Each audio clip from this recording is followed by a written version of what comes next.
Hi friends, welcome to my YouTube channel skills civil engineer.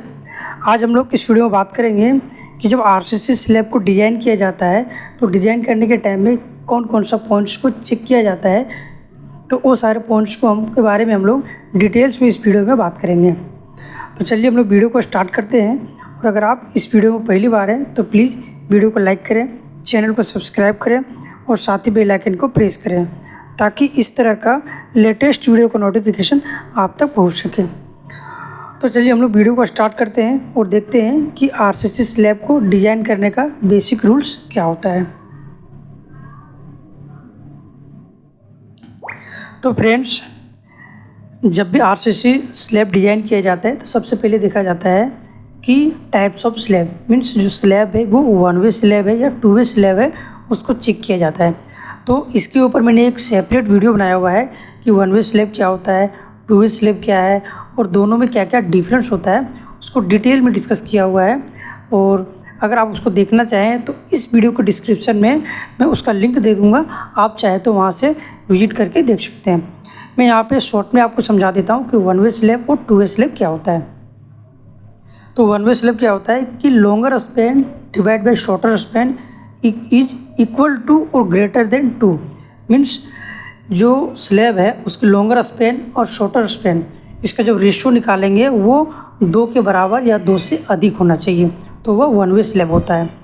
और two way slab में क्या होता है कि लॉन्गर स्पैन और शॉर्टर स्पैन का जो रेशियो आएगा वो ऑलवेज 2 से कम होना चाहिए।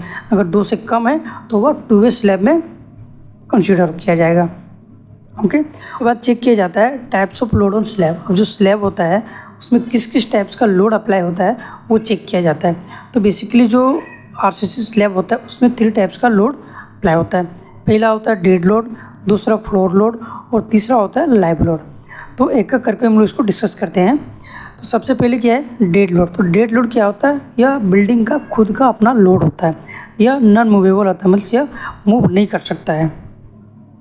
तो इसको कंसीडर किया जाता है डिज़ाइन के टाइम में D × 25।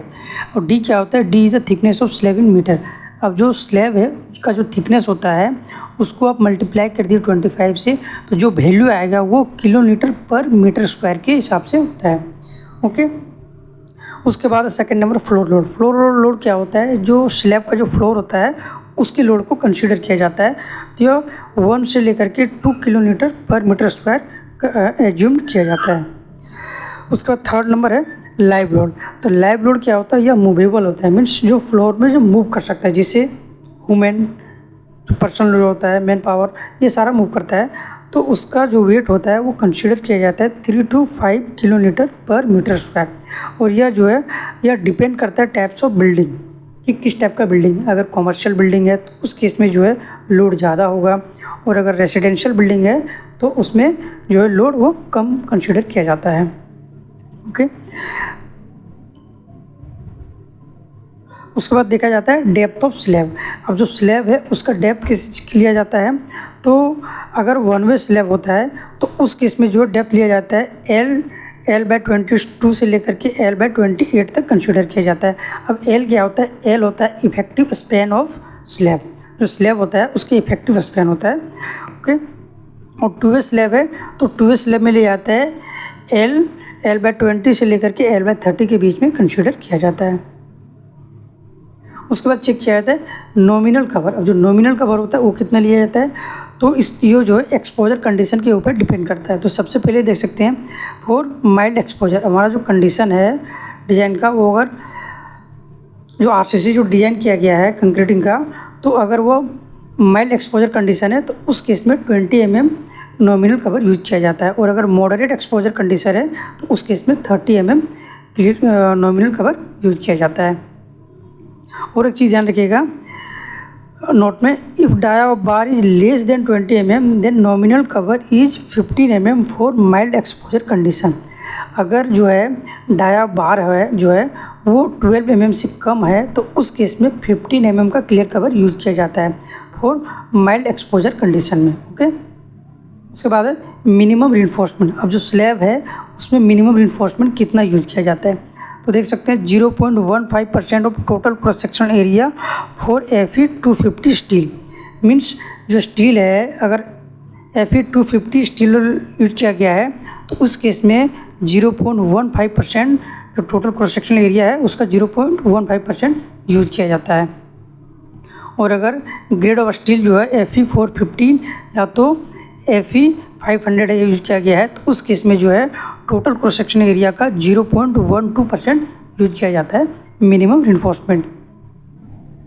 एक चीज़ और ध्यान रखिएगा, एज पर IS code 456/2000 maximum diameter of bar in the slab shall not exceed 1/8 of D। D क्या होता है? Depth of the slab. Means जो स्लैब का डेप्थ है उसको अगर 1/8 से मल्टीप्लाई कर देंगे तो जो वैल्यू आएगा उससे ज़्यादा डायो बार आप स्लैब में यूज नहीं कर सकते हैं। उसके बाद स्पेसिंग ऑफ बार। अब जो स्लैब है RCC स्लैब, उसमें दो टाइप का स्टील यूज किया जाता है, एक मेन बार और दूसरा डिस्ट्रीब्यूशन बार।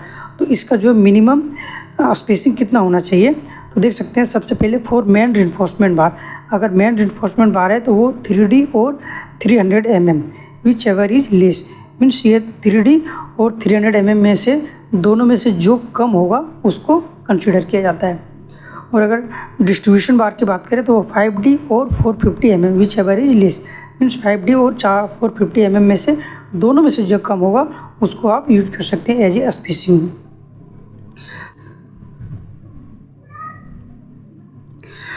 और D क्या होता है? D होता है D is the effective depth of slab. Okay, slab का इफेक्टिव डेप्थ होता है। तो फ्रेंड्स, ये था हमारा आज का वीडियो कि basic rules of RCC slab design. Means RCC slab design करने का बेसिक क्या क्या रूल्स होता है। तो मिलते हैं फिर नेक्स्ट वीडियो में।